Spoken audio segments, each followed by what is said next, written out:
এক দেশে এক রাজা ও রানী রাজত্ব করতেন। তাদের ৩ ছেলে ছিল, যারা এখন বিয়ের উপযুক্ত বয়সে পৌঁছেছিল।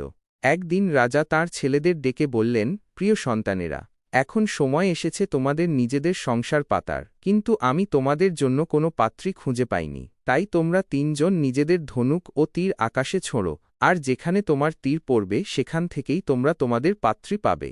৩ রাজকুমারী রাজার আদেশ মেনে চললেন। তারা ধনুক থেকে তীর ছুড়লেন।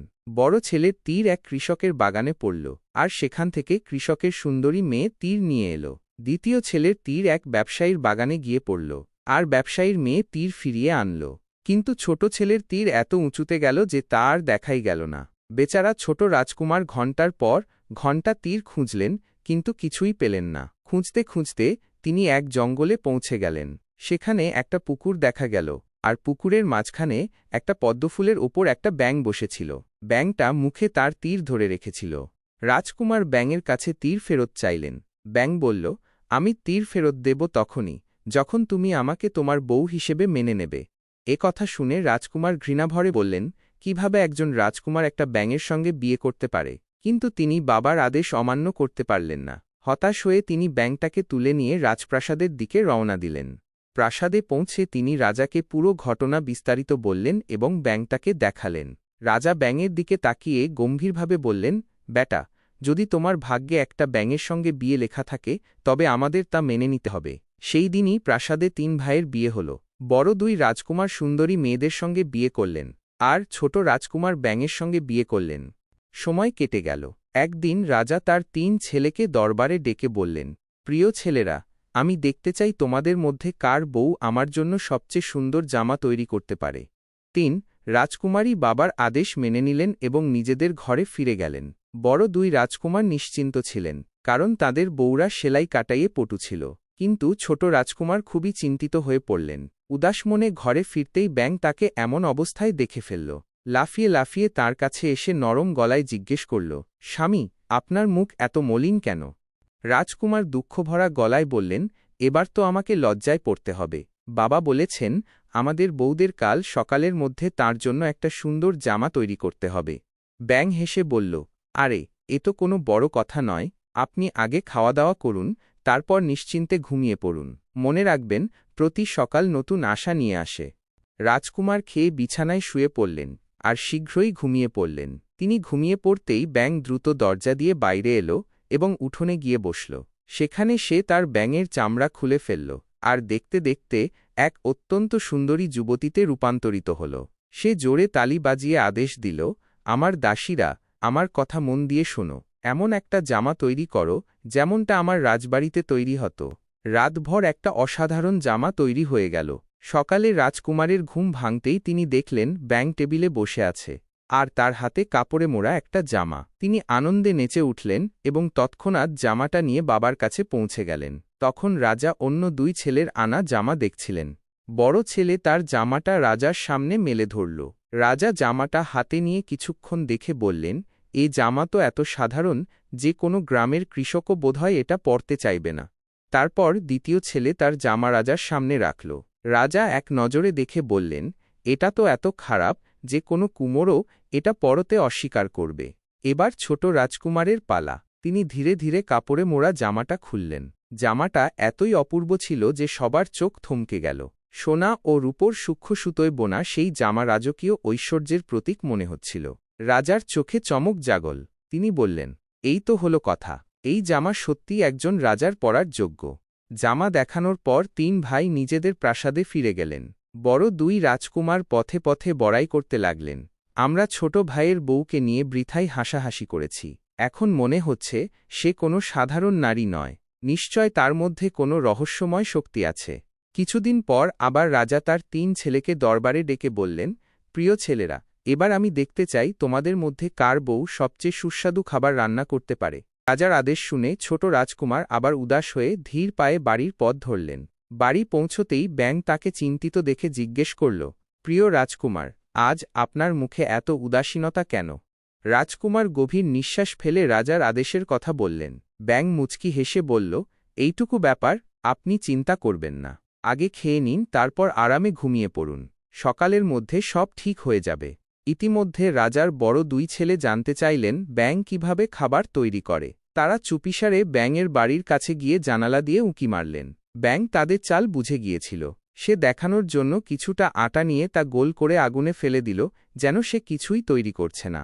লুকিয়ে দেখা দুই রাজকুমার এ দৃশ্য দেখে তৎক্ষণাৎ নিজেদের ঘরে ফিরে গেলেন। তারা তাদের বউদের কাছে কথা বললেন। তারা চলে যেতেই ব্যাঙ আবার উঠোনে গিয়ে তার চামড়া খুলে ফেলল। দেখতে দেখতে সে এক সুন্দরী রাজকন্যায় রূপান্তরিত হল। সে তালি বাজিয়ে বলল, আমার দাসীরা, এমন সুস্বাদু খাবার তৈরি করো যেমনটা আমার বাবা খেতেন। পরদিন সকালে রাজকুমারের ঘুম ভাঙতেই তিনি দেখলেন টেবিলে সাদা কাপড়ে ঢাকা একটা থালা রাখা। কাপড় সরাতেই তিনি দেখলেন তাতে নানা রকমের সুস্বাদু খাবার সাজানো। তিনি আনন্দে ফেটে পড়লেন এবং তৎক্ষণাৎ থালাটা নিয়ে বাবার কাছে পৌঁছে গেলেন। রাজা তখন বড় দুই ছেলের আনা খাবার পরীক্ষা করছিলেন। প্রথমে বড় ছেলের থালা খুললেন। তাতে রুটি এত পুড়ে গিয়েছিল যে গন্ধেই রাজা বিরক্ত হয়ে গেলেন। তিনি রাগে বললেন, এ তো কারো খাওয়ার উপযোগী নয়, এটা কুকুরদের সামনে ফেলে। তারপর দ্বিতীয় ছেলের থালা খোলা হল। তাতেও একই অবস্থা, পোড়া রুটি। রাজার মুখ আরও কঠিন হয়ে গেল এবং তিনি একই আদেশ দিলেন। এবার ছোট রাজকুমারের পালা। তিনি থালা রেখে ঢাকনা খুলতেই রাজা অবাক হয়ে গেলেন। থালায় রাখা খাবারের সুবাসে গোটা দরবার বাহবা দিতে লাগল। রাজা তৃপ্তিতে বলে উঠলেন, বাহ, এ তো রাজভোগের থেকেও উৎকৃষ্ট। রাজা এত খুশি হলেন যে সেই সন্ধ্যায় এক বিশাল ভোজের আয়োজন করার ঘোষণা করলেন। তিনি তার 3 ছেলেকে বললেন, তোদের সঙ্গে তোদের বউদেরও নিয়ে আসিস। আমি দেখতে চাই আমার 3 বৌঠানের মধ্যে কে সবচেয়ে ভালো নাচতে পারে। আবারও ছোট রাজকুমার দুঃখে মুষড়ে পড়ে প্রাসাদ থেকে বেরিয়ে গেলেন। তার মনে চিন্তার সাগর ঢেউ তুলছিল। এবার তো ব্যাপারটা আরও খারাপ হয়ে গেল। ওই বেচারা ব্যাঙ দিয়ে নাচ হবে কি করে? বাড়ি ফিরতেই ব্যাঙ তাকে উদাস দেখে জিজ্ঞেস করল, কি হয়েছে রাজকুমার, আপনার মুখ এত মলিন কেন? রাজকুমার পুরো ঘটনা আর রাজার আদেশ বললেন। ব্যাঙ মুচকি হেসে বলল, ও শুধু এইটুকু? আপনি চিন্তা করবেন না। আপনি ভোজে একা চলে যান, আমি আপনার পিছনে পিছনে পৌঁছে যাব। যখন বাজ পড়ার শব্দ শুনবেন তখন অতিথিদের বলবেন যে আপনার বউ তার রথে এসে পৌঁছচ্ছে। রাজকুমার ঠিক তাই করলেন। তিনি ভোজে একা পৌঁছলেন। তার 2 ভাই তাদের বউদের নিয়ে আগেই হাজির ছিল। তাদের বউরা গয়না আর রেশমি পোশাকে ঝলমল করছিল। রাজা, রানী ও অন্য অতিথিরা ভোজের জন্য জড়ো হয়েছেন। তখনই বাইরে হঠাৎ বাজ পড়ার শব্দ হল, আর প্রাসাদের দেয়াল কাঁপতে লাগল। সবাই ভয় পেয়ে গেল। তখন ছোট রাজকুমার সবাইকে শান্ত করে মুচকি হেসে বললেন, চিন্তা করবেন না, এ আমার বউ, তার রথে এসে পৌঁছেছে। সকলের চোখ দরজায় গিয়ে থমকে গেল। সবাই ছোট রাজকুমারের বউকে এক ঝলক দেখার জন্য অধীর হয়ে অপেক্ষা করতে লাগল। তখনই প্রাসাদের প্রধান দরজা দিয়ে এক অত্যন্ত আকর্ষণীয় রাজকন্যা প্রবেশ করলেন। তিনি আকাশী রঙের এক জমকালো গাউন পরেছিলেন, যার ওপর রূপলি তারার মতো মণি ঝলমল করছিল। তাকে দেখে সকলে মুগ্ধ হয়ে গেল, আর চারদিকে তার সৌন্দর্যের প্রশংসা শুরু হল। ছোট রাজকুমার গর্বে হাসতে হাসতে তার বউয়ের সঙ্গে ভোজে যোগ দিলেন। এদিকে বড় 2 রাজকুমারের বউরা তার সৌন্দর্য দেখে ঈর্ষায় জ্বলে উঠল। খাওয়া দাওয়া শেষ হলে রাজা সবাইকে নাচের আদেশ দিলেন। তখনই রাজকুমারের ব্যাঙ বউ নাচ শুরু করলেন। তিনি ধীরে ধীরে ঘুরতে ঘুরতে এমন নাচলেন যে সকলের চোখ তার ওপর স্থির হয়ে গেল। সবাই পিছিয়ে গিয়ে সম্মান ও প্রশংসার সঙ্গে তার নাচ দেখতে লাগল। এরপর বড় 2 ভাইয়ের বউরাও নাচের চেষ্টা করলেন, কিন্তু তারা যেই হাত নাড়লেন তাদের গয়না খুলে উড়ে গিয়ে সোজা রাজার গায়ে গিয়ে পড়ল। রাজা গয়নার আঘাতে খুবই রেগে গেলেন এবং রাগে নাচের অনুষ্ঠান মাঝপথে ছেড়ে চলে গেলেন। ছোট রাজকুমার তার বউয়ের অপরূপ সৌন্দর্যে বিমোহিত ছিলেন, কিন্তু তার মনে একটা ভয়ও চুপিসারে জায়গা করে নিয়েছিল। যদি তিনি আবার ব্যাঙে ফিরে যান, এই চিন্তায় তিনি চুপচাপ প্রাসাদ থেকে বেরিয়ে বাড়ি ফিরলেন। সেখানে গিয়ে ব্যাঙের পুরনো চামড়া দেখতে পেলেন। কিছু না ভেবে তিনি সেটা তুলে আগুনে ফেলে দিলেন। কিছুক্ষণ পর তার বউ বাড়ি ফিরে চামড়া না দেখে গভীর বেদনায় ভেঙে পড়লেন। চোখে জল নিয়ে তিনি বললেন, তুমি এটা কি করলে রাজকুমার? আর মাত্র 3 দিন অপেক্ষা করলেই আমরা চিরকাল একসঙ্গে থাকতে পারতাম। এখন আমাদের পথ আলাদা হয়ে গেল। এই বলে তিনি একটা বাদামি রঙের কোকিলে পরিণত হয়ে জানালা দিয়ে উড়ে গেলেন। রাজকুমার তৎক্ষণাৎ তার পিছু পিছু ছুটলেন, কিন্তু কিছুদূর গিয়ে কোকিল হঠাৎ হাওয়ায় মিলিয়ে গেল। এরপর তিনি তার বউকে খুঁজতে জঙ্গল, উপত্যকা, পাহাড়ে ঘুরে বেড়ালেন, কিন্তু তার কোনো হদিস পেলেন না। 2 বছর এভাবে কেটে গেল। তিনি ক্লান্ত হয়ে ভেঙে পড়েছিলেন। তার কাপড় ছিঁড়ে গিয়েছিল, মুখ ধুলোয় মাখা, দাড়ি বুশের মতো বেড়ে গিয়েছিল। তিনি পুরোপুরি ভেঙে পড়েছিলেন। তখনই তার চোখে পড়ল একটা অদ্ভুত ঝোপড়ি। ঝোপড়িটা মুরগির পায়ের ওপর দাঁড়িয়েছিল আর ঘুরছিল, যেন কোনো রহস্য লুকিয়ে রেখেছিল। এই দৃশ্য দেখে রাজকুমার বললেন, হে ঝোপড়ি, দয়া করে তোমার পিছনটা গাছের দিকে করো আর মুখটা আমার দিকে ঘোরাও। তার কথা বলতেই ঝোপড়ি থেমে গেল, আর সঙ্গে সঙ্গে একটা দরজা খুলে গেল, যেন তারই অপেক্ষায় ছিল। রাজকুমার নির্দ্বিধায় ঝোপড়ির ভেতর ঢুকে গেলেন। ভেতরে প্রবেশ করতেই তিনি এক বৃদ্ধা মহিলাকে দেখলেন, যার চোখে অভিজ্ঞতা আর রহস্যের ঝিলিক। বৃদ্ধা বললেন, বেটা, তুমি কে? এই ঘন জঙ্গলে কাকে খুঁজছ? রাজকুমার শান্তভাবে সব কথা খুলে বললেন, তার ব্যাঙ বউ, তার রূপান্তর, তার ভুল, আর এখন তাকে খোঁজার ব্যাকুলতা।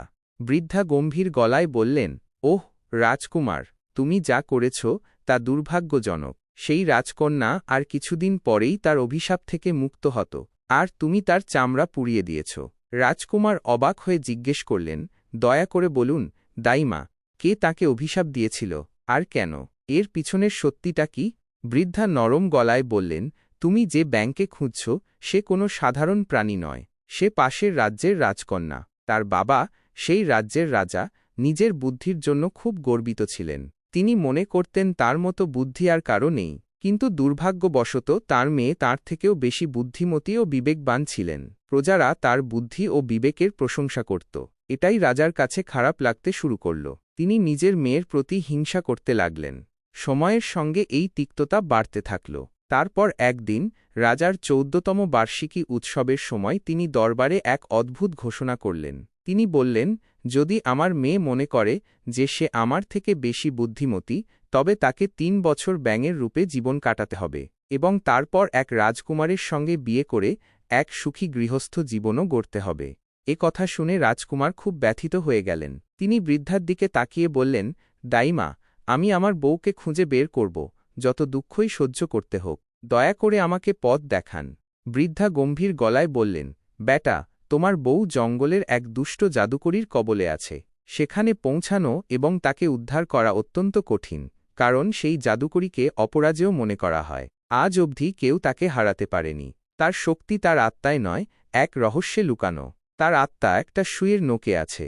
সেই সুই একটা ডিমের মধ্যে, ডিমটা একটা হাঁসের পেটে, হাঁসটা একটা খরগোশের ভেতরে, আর খরগোশটা একটা পাথরের বাক্সর মধ্যে বন্ধ। সেই বাক্সটা একটা খুব উঁচু ওক গাছের সবচেয়ে উঁচু ডালে রাখা, আর জাদুকরী সেই জায়গাটার দিনরাত পাহারা দেয়। এই বলে বৃদ্ধা একটা ঝকঝকে সুতোর গোলা বের করে রাজকুমারের হাতে দিলেন। রাজকুমার সুতোর গোলাটা মাটিতে ফেললেন, আর তা যেমন গড়াতে লাগল তিনিও তার পিছনে পিছনে ঘন জঙ্গলের দিকে এগিয়ে গেলেন। কিছুক্ষণ পর তিনি জঙ্গলের গভীরে পৌঁছে গেলেন, যেখানে একটা বাদামি রঙের ভাল্লুক পথের মাঝখানে বসেছিল। ভাল্লুকটা খুব দুর্বল ও ক্ষুধার্ত দেখাচ্ছিল। রাজকুমার তৎক্ষণাৎ ধনুক থেকে তীর তাক করলেন, কিন্তু তখনই ভাল্লুক মানুষের গলায় বলে উঠল, আমাকে মেরো না রাজকুমার, একদিন আমার সাহায্য তোমার কাজে আসতে পারে। রাজকুমারের মন গলে গেল। তিনি ধনুক নামিয়ে ভাল্লুককে বিনা ক্ষতিতে এগিয়ে গেলেন। কিছুদূর এগিয়ে তারে মাথার ওপর একটা সাদা হাঁস উড়তে দেখা গেল। রাজকুমার তীর ছুঁড়তে ধনুক তাক করল, কিন্তু তৎক্ষণাৎ হাঁস বলে উঠল, হে রাজকুমার, দয়া করে আমাকে জীবন দান করো, সময় এলে আমি তোমার কাজে আসব। এ কথা শুনে রাজকুমার তীর ছুঁড়লেন না এবং চুপচাপ এগিয়ে গেলেন। কিছুক্ষণ পর একটা খরগোশ ঝোপ থেকে বেরিয়ে তার পথ পার হতে গেল। রাজকুমার তার ধনুক তুললেন, কিন্তু তখনই খরগোশ বলে উঠল, আমাকে মেরো না রাজকুমার, একদিন আমিও তোমার জন্য কিছু করতে পারি। রাজকুমার আবার হাত থামালেন এবং সেই ছোট প্রাণীকেও যেতে দিলেন। চলতে চলতে রাজকুমার একটা সুন্দর হ্রদের তীরে পৌঁছে গেলেন। সেখানে তার চোখ পড়ল একটা মাছের ওপর, যে তীরে পড়ে ছটফট করছিল, যেন পানির এক ফোঁটার জন্য তরপাচ্ছে। তিনি তৎক্ষণাৎ তার কাছে গেলেন। তখনই মাছ মানুষের গলায় বলল, হে রাজকুমার, আমার ওপর দয়া করো, আমাকে আবার পানিতে ফেলে দাও, কারণ ভবিষ্যতে আমি হয়তো তোমার কোনো কাজে আসতে পারি। রাজকুমার বিনা দেরি তাকে হ্রদে ছেড়ে দিলেন এবং তারপর জাদুর সুতোর গোলার পিছনে পিছনে এগিয়ে গেলেন। সন্ধ্যার সময় তিনি একটা বিশাল ওক গাছের কাছে পৌঁছলেন। গাছটা খুব উঁচু ও ঘন ছিল, আর এর সবচেয়ে উঁচু ডালে একটা পাথরের বাক্স রাখা ছিল। তিনি তা দেখে ভাবনায় পড়ে গেলেন, এই ভারী বাক্স নিচে কিভাবে নামাবেন। তখনই হঠাৎ সেই বাদামি ভাল্লুক হাজির হল, যাকে তিনি জঙ্গলে জীবন দিয়েছিলেন। ভাল্লুক তার শক্তিশালী বাহু দিয়ে গাছটাকে ধরে জড় থেকে উপরে ফেলল। গাছের সঙ্গে পাথরের বাক্সটা নিচে পড়ে ভেঙে চুরচুর হয়ে গেল। বাক্সের ভিতর থেকে একটা খরগোশ বিদ্যুতের গতিতে বেরিয়ে পালিয়ে গেল। তখনই আর একটা খরগোশ কোথা থেকে এসে হাজির হল, সেই খরগোশ যাকে রাজকুমার আগে জীবন দিয়েছিলেন। সে প্রথম খরগোশের পিছনে ছুটল। যেই তাকে ধরল এবং ছিঁড়ল, তার ভেতর থেকে একটা সাদা হাঁস উড়ে আকাশে চলে গেল। সঙ্গে সঙ্গে সেই সাদা হাঁস যাকে রাজকুমার জীবন দান করেছিলেন, সে বিদ্যুৎ গতিতে উড়ন্ত হাঁসটাকে ধাক্কা মারল, আর তার পেট থেকে ডিমটা বেরিয়ে হ্রদে পড়ে গেল। রাজকুমার হতাশ হয়ে ভাবতে লাগলেন, এবার এই ডিম হ্রদ থেকে কিভাবে বের করবেন। তখনই তার চোখে পড়ল সেই মাছ, যাকে তিনি বাঁচিয়েছিলেন, মুখে ডিম নিয়ে তীরের দিকে তৈরি করে আসছে। রাজকুমার ডিমটা তুলে নিয়ে সাবধানে ফাটালেন। ভেতরে একটা সরু সুই লুকানো ছিল। তিনি সুইটা মোচড়াতে শুরু করলেন। যতই সুই মোচড়াচ্ছিল, ততই সেই ভয়ঙ্কর জাদুকরি ব্যথায় কাঁদতে লাগল। তার সব জাদু ক্ষমতা ক্ষীণ হয়ে যাচ্ছিল। যেই সুই ভাঙল, জাদুকরি শেষ হল, আর তার কালো জাদু চিরতরে নিশ্চিহ্ন হয়ে গেল। রাজকুমার এখনও ভাবছিলেন, এবার রাজকন্যাকে কিভাবে খুঁজবেন। তখনই তিনি তার সামনে মুচকি হেসে হাজির হলেন। তিনি বললেন, রাজকুমার, তুমি ঠিক সময়ে এসে পৌঁছেছ। আর এক মুহূর্ত দেরি হলে সব শেষ হয়ে যেত। তাঁদের চোখে চোখ মিলল, আর যেন সব দুঃখ ধুয়ে গেল। তারা একে অপরের হাত ধরে নিজেদের রাজ্যে ফিরে গেলেন, আর সেখানে প্রেম, শান্তি ও আনন্দে জীবন কাটালেন। বন্ধুরা, যদি তোমাদের এই গল্পটা ভালো লেগে থাকে, তাহলে ভিডিওটা লাইক করে দিও, কারণ আপনার একটা লাইক আমাকে আরও ভালো ভিডিও বানানোর জন্য প্রেরণা দেয়। যদি আপনি গল্পটা পুরোটা শুনে থাকেন, তাহলে কমেন্টে কমপ্লিট লিখুন এবং বলুন আপনি কোথা থেকে গল্পটা শুনছেন। এরকম আরও গল্প পাওয়ার জন্য আমাদের চ্যানেলটিকে সাবস্ক্রাইব করে রাখুন। ধন্যবাদ।